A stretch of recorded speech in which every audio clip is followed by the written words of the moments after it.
विद्यार्थी मित्रों, my self Hardik sir Shri Saraswat विद्यालय वापी में आप सौनु स्वागत है।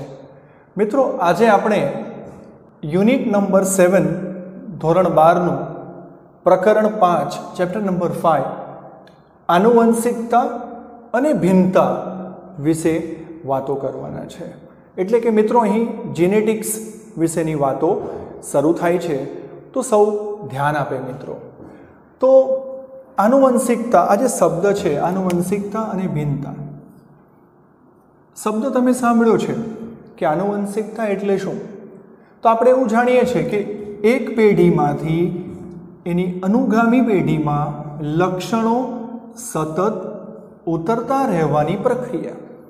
पेढी दर पेढी लक्षणों आगळ वधता रहे छे। एक पेढीमांथी अनुगामी पेढीमां लक्षणों सतत उतरता रहेवानी प्रक्रियाने आनुवंशिकता कहे छे। अने आपणे जाणीए छीए कि आपણા माता पिताना लक्षणों संततिमां आवे छे, એટલે माता पिताना लक्षणों संततिमां उतरे छे अने एक क्रम आगळ वधे छे। टूंकमां आनुवंशिकता एटले पेढी दर पेढी जे ते लक्षणोनुं संततिओमां आववुं, वहन थवुं। हवे मित्रों, आज जेनेटिक्स शब्द है, जनीन विद्या, जेनेटिक्स जनीन विद्या, आ शब्द सौ प्रथम बेट्सने वापर्यो हतो। कोणे वापर्यो? सौ प्रथम बेट्सने आ शब्दनो प्रयोग कर्यो हतो। जेनेटिक्स जनीन विद्या, अहींथी पण प्रश्न आवी शके, तो याद राखजो नाम। बेट्सने आ शब्दनो सौ प्रथम प्रयोग कर्यो हतो। आ जेनेटिक्स शब्द जे छे मित्रों, एक ग्रीक भाषाना जीन शब्द, जीन मांथी उतरी आव्यो छे, GEN, जीन, अने एनो अर्थ थाय छे टू बीकम एटले के होवुं, टू बीकम एटले के होवुं एवो थाय छे। याद राखजो मित्रों, आ जेनेटिक्स शब्द ग्रीक भाषाना जीन शब्द GEN मांथी उतरी आव्यो छे अने एनो अर्थ टू बीकम एटले के होवुं एवो थाय छे। कोणे वापर्यो हतो सौ प्रथम शब्द? नाम शुं हतुं? बेट्सन। तो याद राखजो बेट्सननुं नाम। संततिओमां आवती आनुवंशिकता अने भिन्नता ए लिंगी प्रजनननुं परिणाम छे। मित्रों, आ जे आनुवंशिकता अने भिन्नता हमणां जे वात करी तेम संततिओमां पेढी दर पेढी लक्षणोनुं जे वहन थतुं रहे छे, ए शानुं परिणाम छे? लिंगी प्रजनननुं परिणाम छे। लिंगी प्रजनन द्वारा माता पिता पासेथी आ लक्षणों जे छे ए संततिमां आवे छे, एटले लिंगी प्रजनननुं परिणाम छे मित्रों। हवे अहींया केटलाक वैज्ञानिकना नाम आप्या छे, ध्यान राखशो। नाम एमना ग्रेगर जॉन मेंडल, जेने आपणे जाणीतुं छे नाम, खूब ज जाणीतुं नाम छे ग्रेगर जॉन मेंडल। जनीन विद्याना पिता तरीके जेने ओळखीए छे, जे ऑस्ट्रियाना हता। जनीन विद्याना पिता, फाधर ऑफ जेनेटिक्स तरीके ओळखाय छे ग्रेगर जॉन मेंडल, अने एमणे घणा बधा जेनेटिक्स माटे नियमो आप्या छे अने जेनेटिक्सनी दिशा ज एमणे खोली छे, एम कहीए तो चाले। याद राखजो मित्रों नाम Gregor John Mendel, father of genetics, जनीन विद्याना पिता। बीजुं नाम छे बेट्सननुं। बेट्सन आधुनिक जनीन विद्याना पिता, आधुनिक जनीन विद्या, फाधर ऑफ मॉडर्न जेनेटिक्स तरीके ओळखाय छे, जेमने नाम छे बेट्सन। नाम खास याद राखजो मित्रों। बीजुं नाम छे मॉर्गन। मॉर्गन जे छे ए प्रायोगिक जनीन विद्याना पिता तरीके ओळखाय छे। प्रायोगिक जनीन विद्या ए एक्सपेरिमेंटल जेनेटिक्सनी वात आवे छे, तो प्रायोगिक जनीन विद्याना पिता तरीके तरत ज मॉर्गननुं नाम आवे छे। मित्रों, एमणे ड्रोसोफिला, तमे फळमाखी एवुं नाम सांभळ्युं हशे। ड्रोसोफिला फळमाखी पर प्रयोगो कर्या हता अने विविध सिद्धांतो एमणे आपेला। प्रयोगशाळामां फळमाखी उपर एमणे घणा बधा प्रयोगो कर्या हता अने घणा बधा सिद्धांतो एमणे आप्या हता। कोणे? मॉर्गने। तो प्रायोगिक जनीन विद्याना पिता तरीके ओळखाय छे एमनुं नाम। बीजुं छे ए गेरोड। ए गेरोड नामना वैज्ञानिक, जेमणे मनुष्य जनीन विद्या अने जैव रासायणिक जनीन विद्या, मित्रों याद राखजो, मनुष्य जनीन विद्या अने जैव रासायणिक जनीन विद्याना पिता तरीके ओळखाय छे। कोने? ए ગેરોડને. અને ખાસ એમણે સૌ પ્રથમ મનુષ્યમાં ચયાપચયની ખામી, ચયાપચયના ઇમ્બેલેન્સને લીધે અનિયમિતતાની જે ખામી, એનું નામ છે આલ્કેપ્ટોનુરિયા, એની સૌ પ્રથમ શોધ કરી હતી, જેને બ્લેક યુરિન ડિસીઝ તરીકે પણ ઓળખાય છે. મિત્રો એમાં શું થાય કે જેવું હ્યુમન યુરિન હવાના સંપર્કમાં આવે, બોડીમાંથી બહાર આવે એટલે એ કાળું પડી જાય. બ્લેક યુરિન ડિસીઝ આલ્કેપ્ટોન્યુરિયા નામના ખામીની સૌ પ્રથમ એ સંશોધન કર્યું હતું એ ગેરોડે. તો મિત્રો અહીંયા ઘણા બધા વૈજ્ઞાનિકોના પણ નામ આવ્યા, તો યાદ રાખજો. જેનેટિક્સ શબ્દ સૌ પ્રથમ કોણે આપ્યો? બેટ્સને આપ્યો. ગ્રેગર જ્હોન મેન્ડલ જનીન વિદ્યાના પિતા. બેટ્સન આધુનિક જનીન વિદ્યાના પિતા.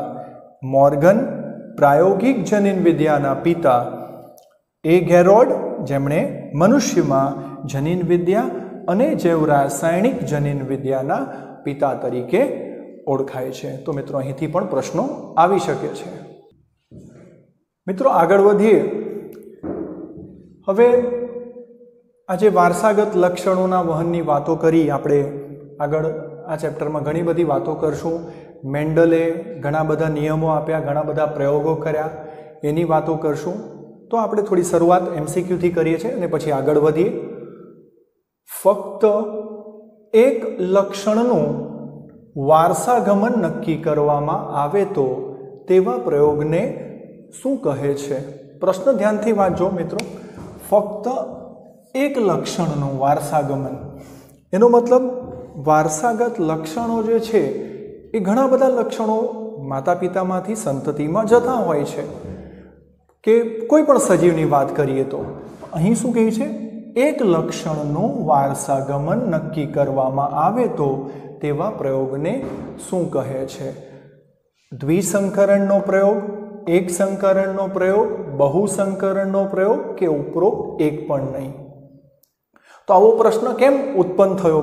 પહેલી વાત એ તો કે મેન્ડલે ઘણા બધા પ્રયોગો કર્યા, જુદા જુદા પ્રયોગો કર્યા, અને એ જુદા જુદા પ્રયોગોમાં ઘણીવાર મેન્ડલે એક સમયે એક જ લક્ષણને ધ્યાનમાં રાખીને પ્રયોગ કર્યો, તો તેને એક સંકરણનો પ્રયોગ કહેવાયો.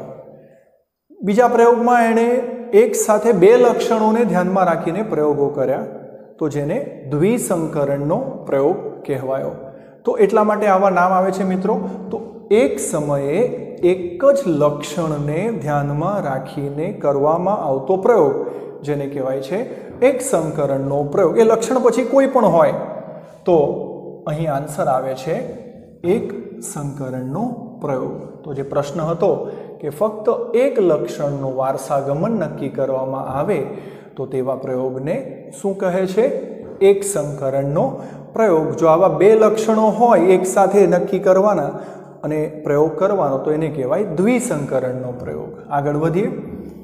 મેન્ડલના એક સંકરણના પ્રયોગમાં, પ્રયોગ કર્યો હતો કોણે? મેન્ડલે. એક સંકરણના પ્રયોગમાં એણે કંઈક 1064 છોડ પૈકી અનુક્રમે કેટલા છોડ ઊંચા અને કેટલા છોડ નીચા મળ્યા હતા. મિત્રો અહીંયા મેન્ડલે કરેલા પ્રયોગની વાત છે, આપણે આગળ પ્રયોગ વિશે ચર્ચા કરશું. એમાં કુલ એણે 1064 જેટલા છોડો લીધા હતા અને એણે વટાણાના છોડોને પસંદ કર્યા હતા, વટાણાના છોડને પસંદ કર્યા હતા એ પ્રયોગની અંદર.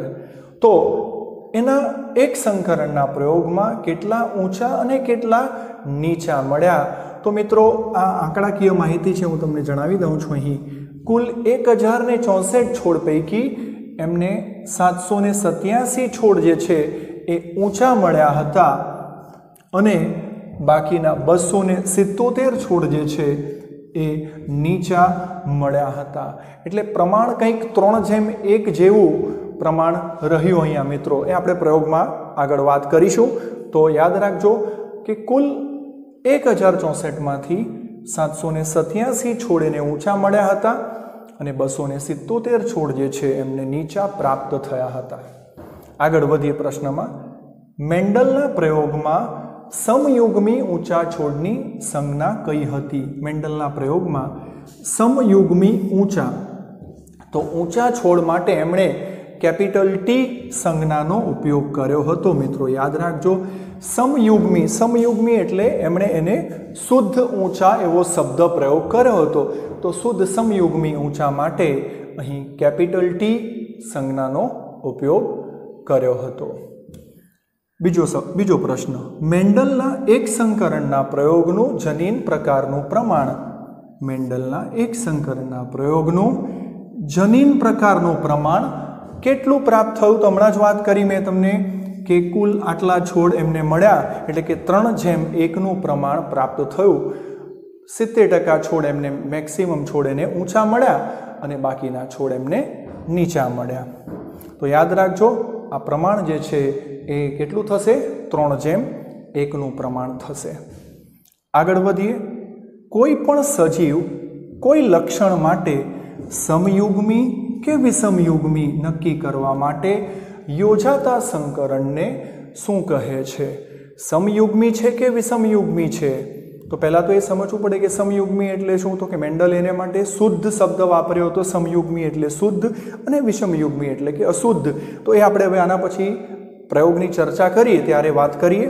તો એને માટે મિત્રો સંકરણ કરવામાં આવે છે, એને કહેવાય કસોટી સંકરણ। કસોટી સંકરણની મદદથી એ સમયુગ્મી કે વિષમયુગ્મી છે તે નક્કી કરી શકાય છે। આગળ વધીએ પ્રશ્નમાં, મેન્ડલે આનુવંશિકતાના પ્રયોગ કરવા માટે પસંદ કરેલા સજીવનું વૈજ્ઞાનિક નામ। મેન્ડલે જે પ્રયોગો કર્યા એ પ્રયોગ કરવા માટે એણે શાની પસંદગી કરી હતી એવો પ્રશ્ન થાય છે। તો મિત્રો મેં હમણાં જ વાત કરી કે એમણે વટાણા, પિઝમ સેટિવમ, વટાણાની જાત પસંદ કરી હતી, વટાણાના છોડ પસંદ કર્યા હતા। તો પ્રશ્ન થાય કે કેમ, શા માટે વટાણા? તો વટાણા એ ઉછેરમાં સરળ હતા, એમની ઘણી બધી પેઢીઓનો અભ્યાસ કરવો હોય તો તે સરળ હતું। એમણે જ્યાં રહેતા હતા ત્યાં એ ગાર્ડનમાં એને સરળતાથી ઉછેરી શકાતા હતા, સ્વફલન પરફલન, અને એમને સરળતાથી ઉછેરીને એમના જે કંઈક લક્ષણો છે એ લક્ષણોનો અભ્યાસ થઈ શકે એમ હતો। બીજું કે લક્ષણોમાં વૈવિધ્ય પણ ઘણું હતું, તો પ્રયોગની દ્રષ્ટિએ ખૂબ સાનુકૂળ હતા એ।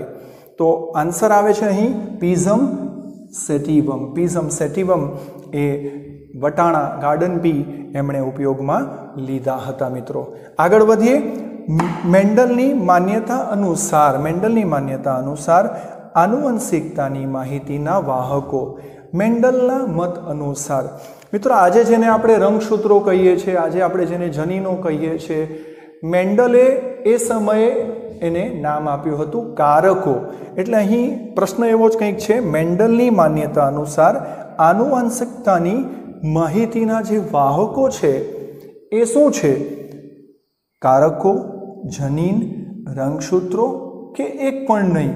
તો હમણાં જ વાત કરી તેમ એમણે એને કારક એવું નામ આપ્યું હતું કે આનુવંશિકતાની જે માહિતી છે એનું વહન કરનાર કારકો એવો શબ્દ એમણે અહીં વાપર્યો હતો। તો મિત્રો આનો સ્ક્રીનશોટ લઈને લખી લેવું।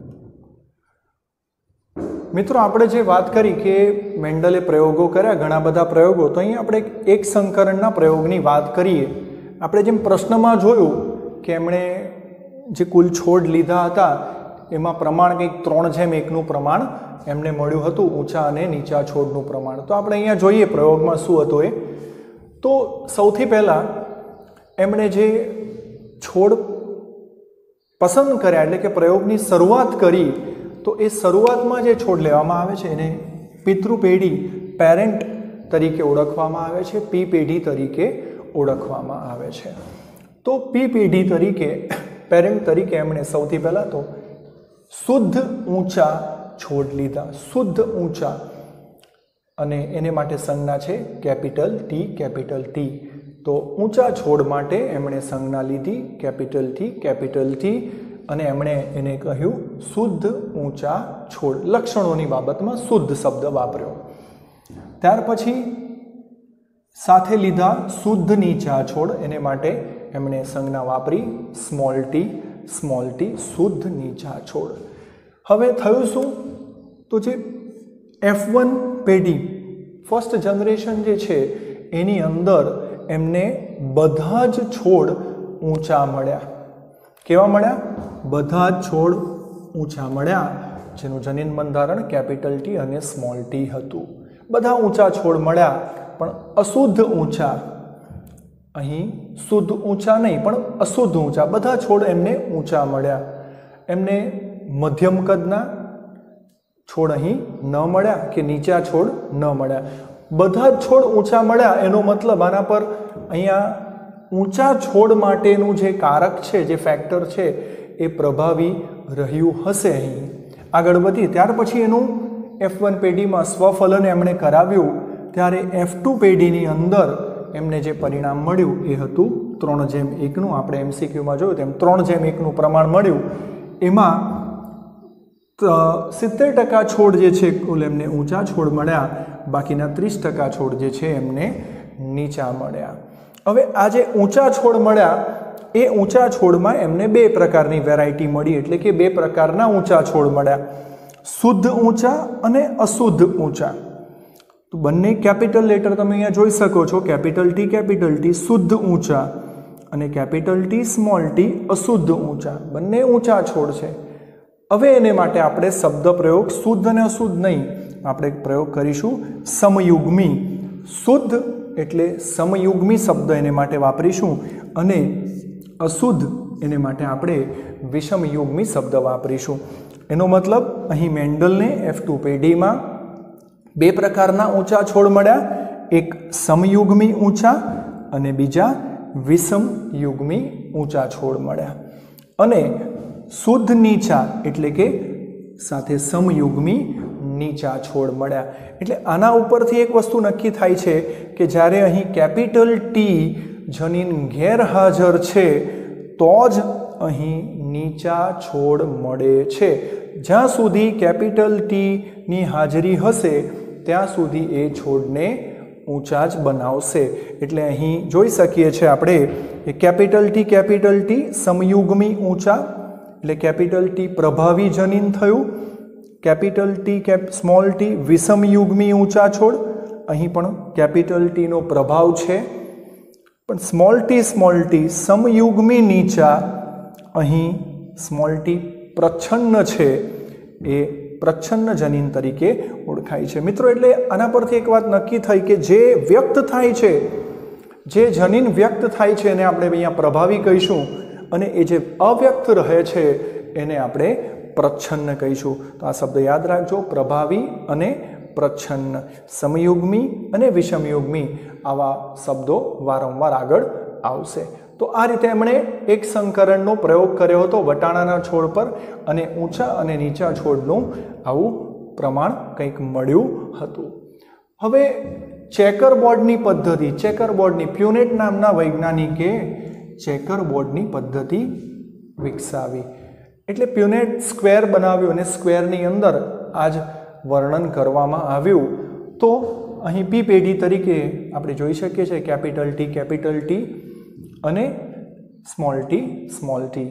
પી એટલે કે પેરેન્ટ પેઢી તરીકે અહીં લેવામાં આવ્યા. F1 પેઢીમાં કેવા મળ્યા? તો બધા જ ઊંચા છોડ મળ્યા.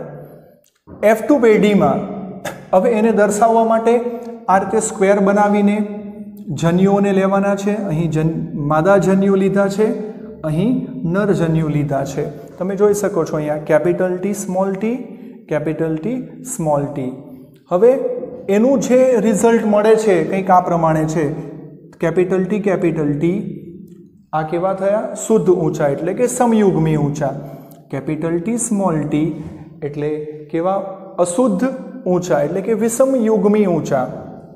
અહીં કેપિટલ ટી સ્મોલ ટી વિષમયુગ્મી ઊંચા અને સ્મોલ ટી એટલે કે સમયુગ્મી નીચા. તો તમે જોઈ શકો છો અહીં આ બધા જ જે રાઉન્ડ કર્યા છે એ બધા જ ઊંચા છે. એટલે દેખાવ સ્વરૂપ જેને આપણે ફિનોટાઇપ કહીશું, દેખાવ સ્વરૂપ પ્રકારે પ્રમાણ મળ્યું 3:1 પ્રમાણ મળ્યું. કેવું પ્રમાણ મળ્યું? 3:1. જે આપણે અહીંયા જોયું કે 3:1 પ્રમાણ મળે છે દેખાવ સ્વરૂપ પ્રમાણ, એટલે ઊંચા અને નીચા દેખાવે. તો એમાં આ 3 ઊંચા છે અને આ નીચા છે, એટલે એ પ્રમાણ 3:1 ફિનોટાઇપ. જનીન સ્વરૂપ પ્રકારે વિચારીએ तो जनीन स्वरूप प्रकारे प्रमाण केवुं थई गयुं 1:2:1 थई गयुं।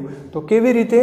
तो कि आ शुद्ध ऊंचा 1, आ बे जे छे ए अशुद्ध एटले के विषमयुग्मी ऊंचा अने आ समयुग्मी नीचा एटले 1:2:1 प्रमाण जनीन स्वरूपने आधारे अहीं थाय छे।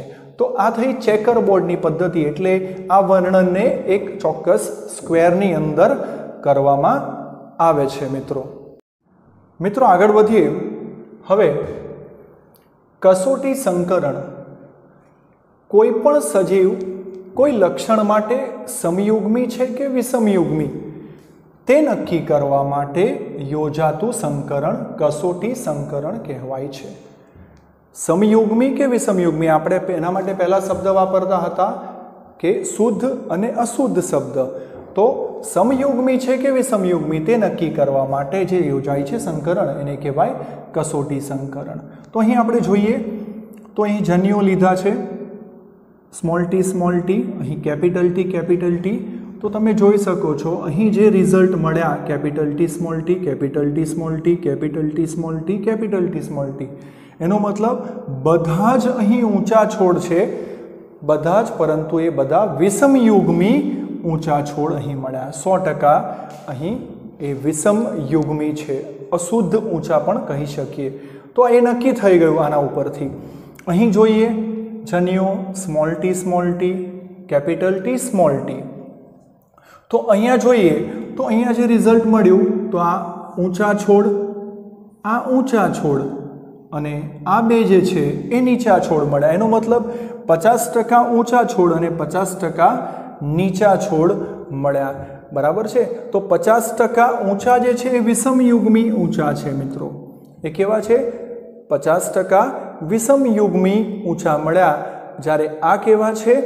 આ શુદ્ધ છે, નીચા છે, એ સમયુગ્મી નીચા છે। કેવા છે? સમયુગ્મી નીચા છોડ મળ્યા મિત્રો। તો ખ્યાલ આવે છે અહીં કે આ कसोटी संकरण द्वारा એ સમયુગ્મી છે કે વિષમયુગ્મી છે એ આપણે સરળતાથી જાણી શકીએ છીએ। અહીં બધા જ છોડ બધા ઊંચા મળતા હતા, અહીં આપણે શું મળ્યું? 50% ઊંચા છોડ અને 50% નીચા છોડ મળ્યા। પણ જે 50% મળ્યા એ કેવા છે? વિષમયુગ્મી ઊંચા છે અને આ સમયુગ્મી નીચા છોડ છે। આગળ વધીએ મિત્રો। બેક ક્રોસ, આ બધા શબ્દો આવશે આગળ। બેક ક્રોસ તો વિરુદ્ધ સંકરણ એ એવું સંકરણ છે જેમાં F1 સંતતિઓનું તેમના ગમે તે એક પિતૃ સાથે સંકરણ કરવામાં આવે છે। વાત છે કોની? બેક ક્રોસની। બેક ક્રોસમાં વિરુદ્ધ સંકરણ એવું સંકરણ છે જેમાં F1 સંતતિ જે મળે છે એ F1 સંતતિનું એમના કોઈ પણ એક પિતૃ સાથે, ગમે તે એક પિતૃ સાથે સંકરણ કરાવવામાં આવે છે। તો વ્યાખ્યા યાદ રાખજો, બેક ક્રોસ। બીજો શબ્દ છે આઉટક્રોસ। આઉટક્રોસ કે જ્યારે F1 સંતતિ પ્રભાવી પિતૃ સાથે, વાત છે F1 સંતતિની પ્રભાવી પિતૃ સાથે સંકરણ કરે ત્યારે તેને આઉટક્રોસ કહે છે। F1 સંતતિનું જે રિઝલ્ટ મળે છે એનું સંકરણ કોની સાથે કરાવવાનું છે? કે જે પિતૃ છે એ પ્રભાવી છે, પ્રભાવી પિતૃ સાથે। તો આ સંકરણમાંથી પ્રાપ્ત થતી બધી સંતતિ પ્રભાવી લક્ષણો ધરાવતી હશે, ધરાવે છે 100%।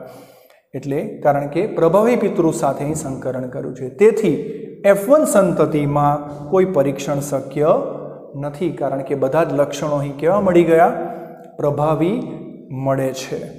ટેસ્ટ ક્રોસ તો જ્યારે F1 સંતતિ પ્રચ્છન્ન પિતૃ સાથે, કેવા પિતૃ સાથે? પ્રચ્છન્ન પિતૃ સાથે સંકરણ કરે ત્યારે તેને कसोटी संकरण, टेस्ट क्रोस કહે છે। આ સંકરણમાં પ્રાપ્ત થતી કુલ સંતતિ 50% પ્રભાવી અને 50% પ્રચ્છન્ન લક્ષણ ધરાવે છે। એટલે ક્યારે? કે F1 સંતતિ જ્યારે પ્રચ્છન્ન પિતૃ સાથે સંકરણ કરવામાં આવે ત્યારે તમે જોયું અહીંયા બે વસ્તુ છે કે જ્યારે F1 સંતતિને પ્રભાવી પિતૃ સાથે સંકરણ થયું આઉટક્રોસમાં, તો બધી સંતતિ પ્રભાવી લક્ષણ ધરાવે છે આઉટક્રોસમાં, પરંતુ ટેસ્ટ ક્રોસમાં F1 સંતતિ પ્રચ્છન્ન પિતૃ સાથે સંકરણ કરે ત્યારે અહીં શું મળે છે? કુલ સંતતિમાં 50% પ્રભાવી અને 50% પ્રચ્છન્ન લક્ષણ ધરાવે છે।